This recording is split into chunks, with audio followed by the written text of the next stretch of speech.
শিক্ষা এমন একটি বিষয়, একজন সন্তান যদি সুশিক্ষায় শিক্ষিত হয়, এই সন্তানের কারণে দুনিয়ার জীবনে মা বাবার সুনাম বয়ে আনে, এলাকার সুনাম হয়, কবরের জীবনে শান্তি পাওয়া যায়, পরকালেও মুক্তি পাওয়ার আশা করা যায়। কথা বলেন ঠিক কি না?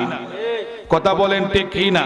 আমি ক্লাসের মতো কথা বলবো, কিছু কথা বেশি বলার জন্য এস নোট আপনারা বলবেন। আর যদি সন্তান মাদকাসক্ত হয়, জুয়া খেলরা হয়, তাহলে শুধু তার দুর্নাম না, পিতামাতার দুর্নাম, এলাকারও দুর্নাম হয়, জাতিরও সে বোঝা হয়। কথা ঠিক কি না? কি বলেন? কথা ঠিক কি না? তো ওই সকল বিষয়ে আমার কিছু কথা বলার ইচ্ছা রয়েছে। আল্লাহ যেন আমাকে তৌফিক দেন, আমরা বলি আমিন।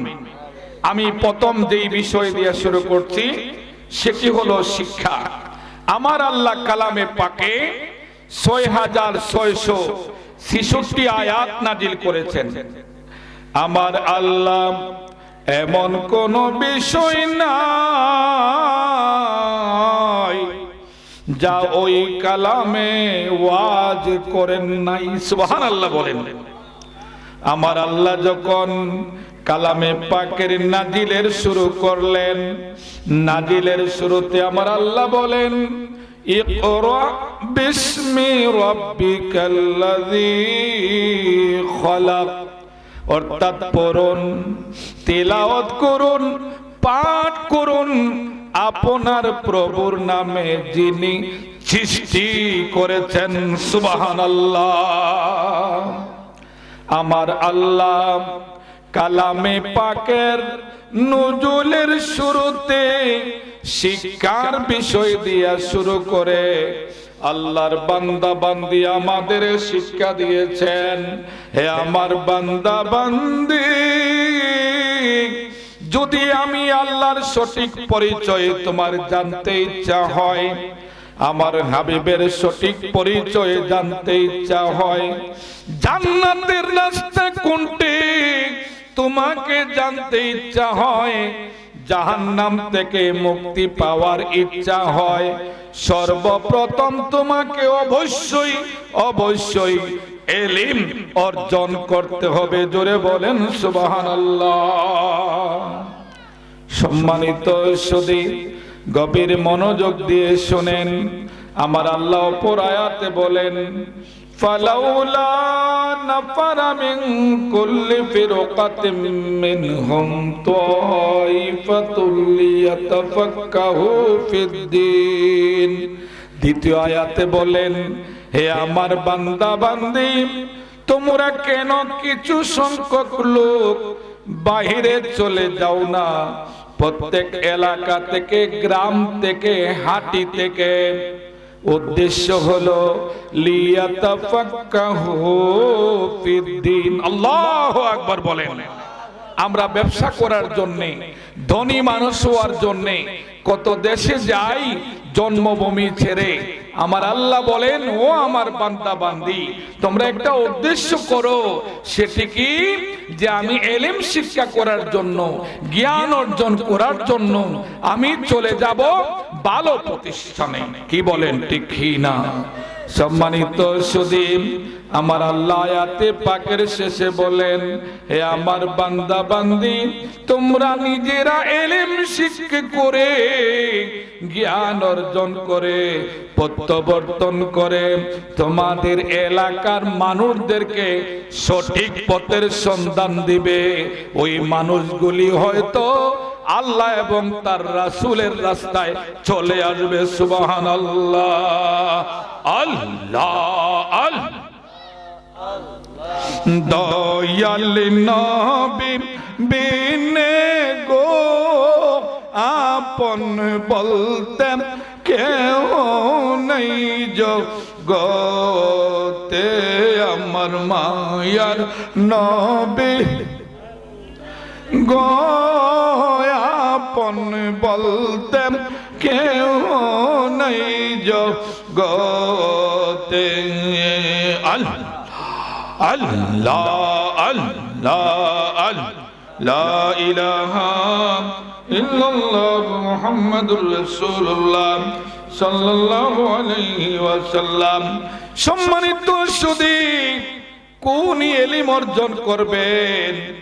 আজকে গোটা পৃথিবীতে অনেক বড় বড় শিক্ষিত মানুষ, কিন্তু সবচাইতে জালেম যারা, এরা হইল পৃথিবীর শ্রেষ্ঠ শিক্ষাবিদ। কি বলেন ঠিক কি না? কারণ শিক্ষিত হয়ে জালেমের কাজ করে কেন? এরা আসলে শিক্ষা গ্রহণ করেছে, এটা সুশিক্ষা নয়, এটা হইল কুশিক্ষা। কি বলেন ঠিক কি না?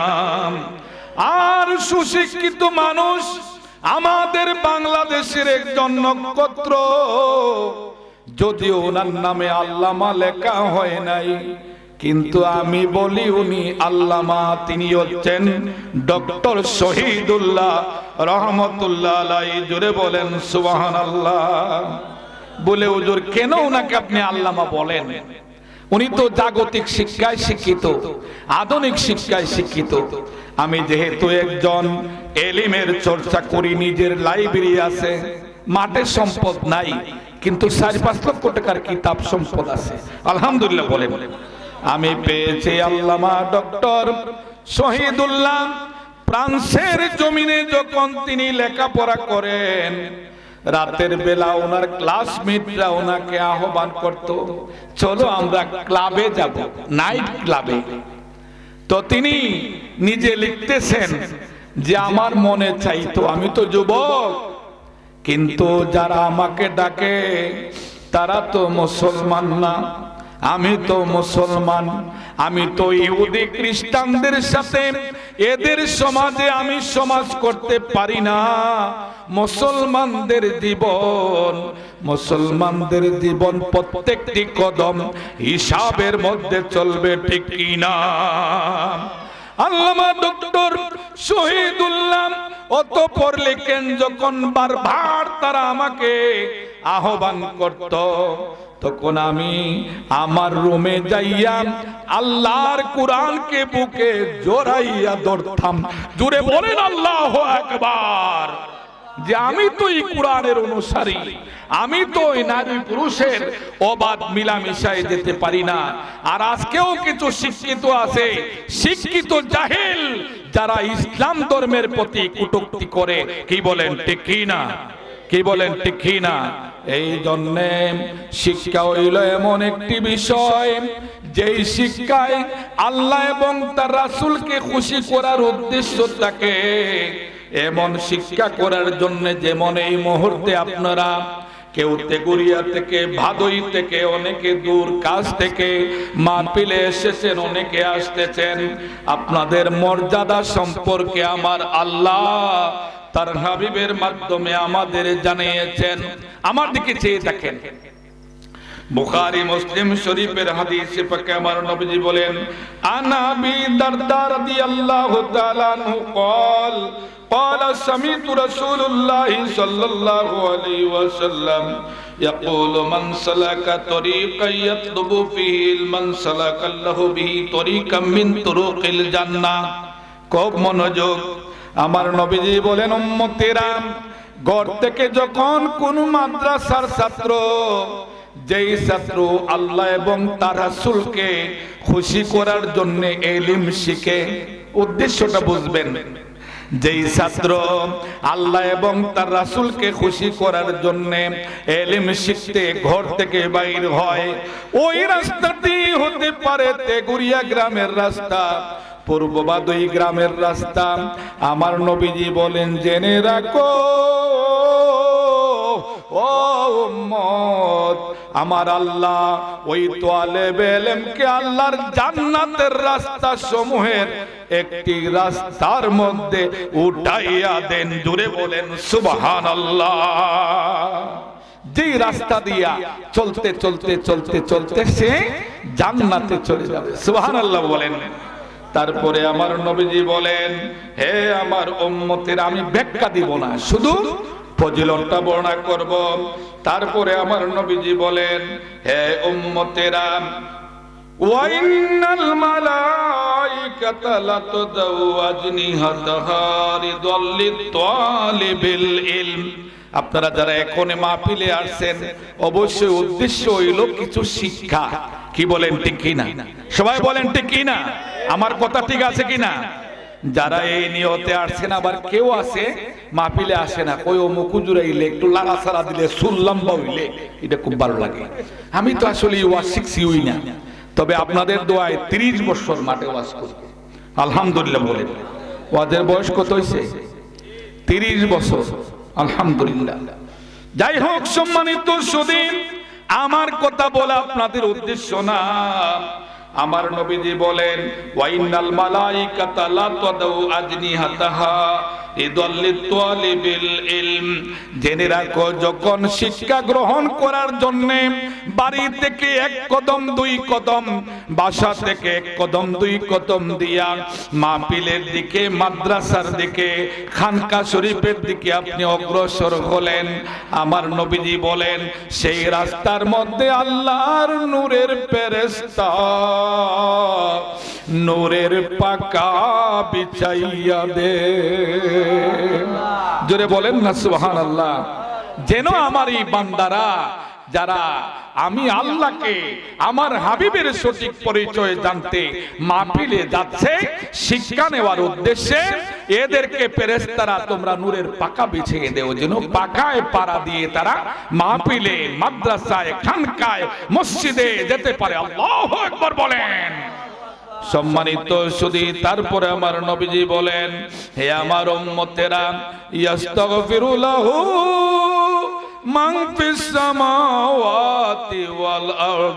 আপনারা কত ভাগ্যবান যারা দোকানে বসে আছে, রাস্তায়, বাড়িতে বসে আছে, তারা আর আপনাদের মধ্যে কত পার্থক্য।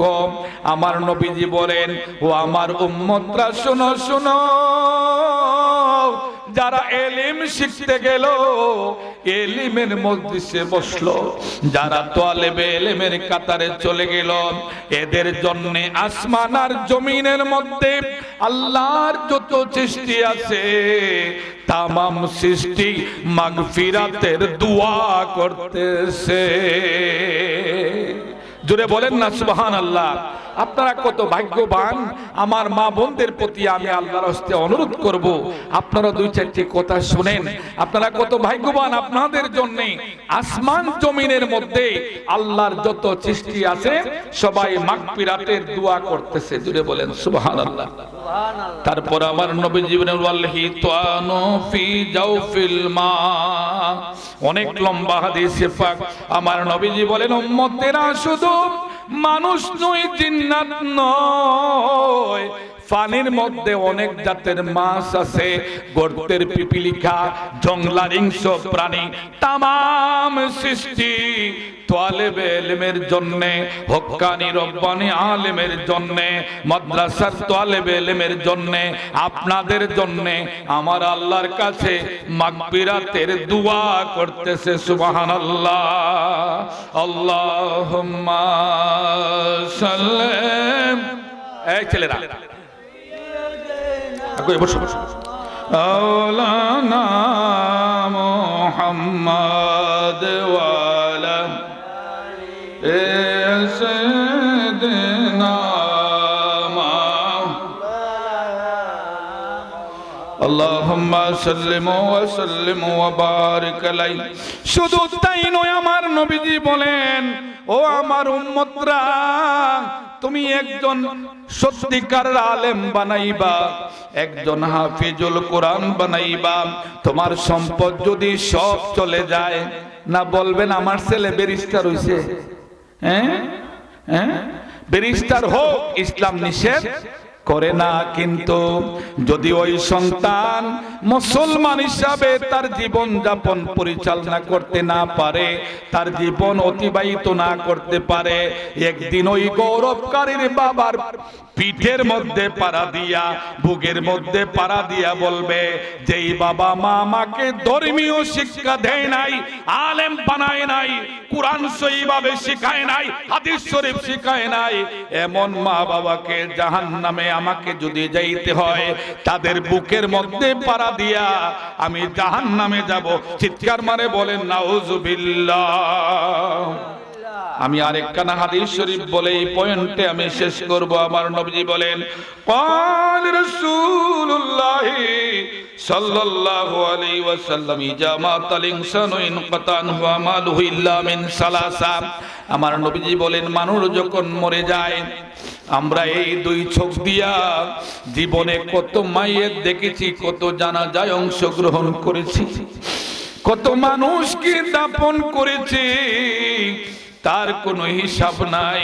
আজকে আমরা যারা তেগুরিয়া ভাদুই এই অঞ্চলে বসবাস করি, আমরা যারা আছি, আমরা যেই বটি যেই স্বাস্থ্য আমাদের চাইতে অনেক শক্তিশালী মানুষ ছিল, আজকে একজন মানুষও এই রকম দেখি না। কথা সত্য কিনা বলেন, কথা সত্য কিনা?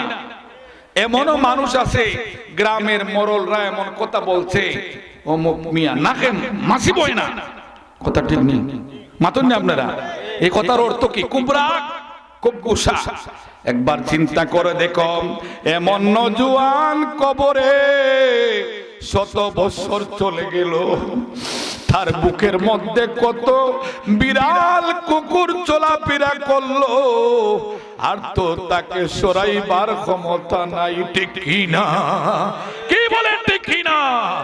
সম্মানিত সুদী কেন আলেম বানাইবেন? আমার নবীজি বলেন, জামাতাল ইনসানু ইনকাতা আনহু আমালুহু ইল্লা মিন সালাসা।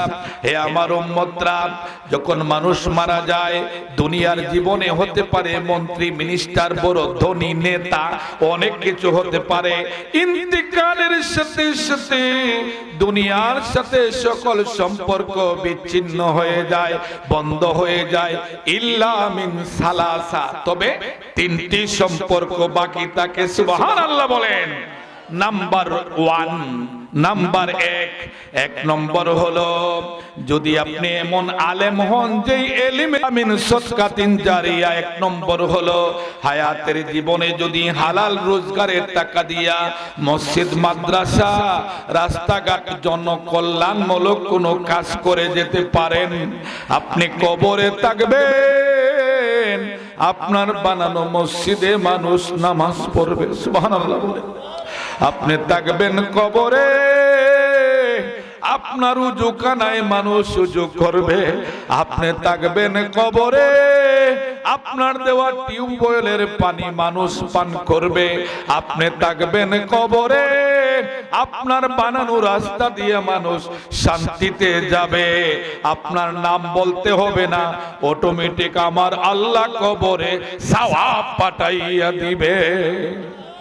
সুবহানাল্লাহ জোরে বললে পুলিশে ধরবো নি? জোরে বলেন না সুবহানাল্লাহ। তারপরে আমার নবীজি আও ইলমিন ইনতাফাহু বিহি, দুই নম্বর উপকারী এলিম, যেই এলিমের দ্বারা নিজে আল্লাহ এবং তার রাসূলের সঠিক পরিচয় পেয়েছেন, যেই এলিমের দ্বারা আরো কিছু মানুষকে, ছাত্র ছাত্রীকে এলিম শিক্ষা দিয়েছেন, যেই এলিমের দ্বারা একটা কিতাব লিখে গিয়েছেন, আপনি ইন্তেকালের পরে আপনার ছাত্ররা নিজে পড়বে, পড়াইবে। সুবহানাল্লাহ বলেন। আপনার লেখা কিতাব পড়িয়া মানুষ পরকালের সঠিক পথের সন্ধান পাবে। আপনি কবরে তাকিয়া তাকিয়া সওয়াব পাইতে থাকবে। তৃতীয় নম্বর আমার নবীজি বলেন, আওয়ালাদুন সালিন ইয়াদউ লাহু। এই পয়েন্টে আমার কথা শেষ, এই বিষয়ে আর কথা বলবো না।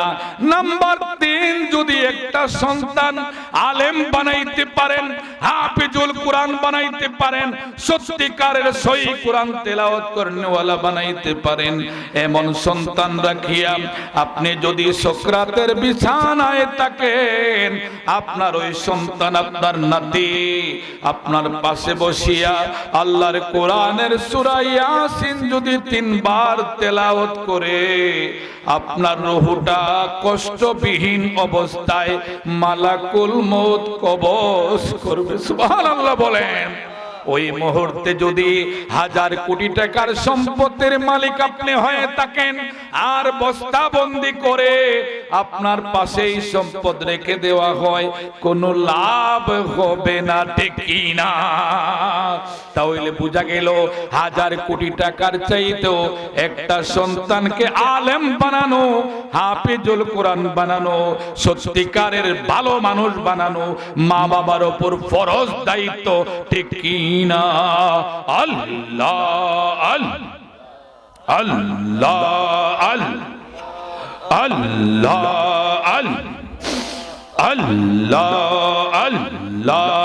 আল্লাহ আমার দয়ালে নবী বিনে গো আপন বলতে কেউ নাই জগতে, আমার মায়ার নবী বিনে গো আপন বলতে নাই জগতে। আল্লাহ মহব্বতে আল্লাহ যারা তোমার অতি গোয়াপন তারা তোমায় করাবে গোসল। আল্লাহ আল্লাহ আল্লাহ আতরে গোলাপ মাখাইয়া নিয়ে যাবে কবরে, অন্ধকার কবরে সাথী না পাবে আমার দয়াল নবী বিনে গো আপন কেহ নাই যো। আল্লাহ আল্লাহ আল্লাহ লা ইলাহা ইল্লাল্লাহ মুহাম্মাদুর রাসূলুল্লাহ সাল্লাল্লাহু আলাইহি ওয়াসাল্লাম।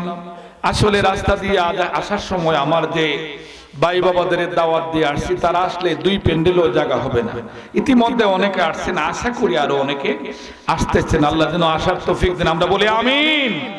সম্মানিত সুধী, আমার প্রথম পয়েন্টের কথা হলো ডিসেম্বর মাসের আজকে 24 তারিখ। কত তারিখ একটু বলেন আপনারা, কত তারিখ? এই পয়েন্টে কথা বলার উদ্দেশ্য হলো সময় উপযোগী এই মুহূর্তে সচেতন গার্জেন যারা অভিভাবক, আপনারা চিন্তা করতেছেন আমার ছেলেটা কোথায় ভর্তি করব, ইতিমধ্যে 5 পাস করছে, কি বলেন ঠিক কি না?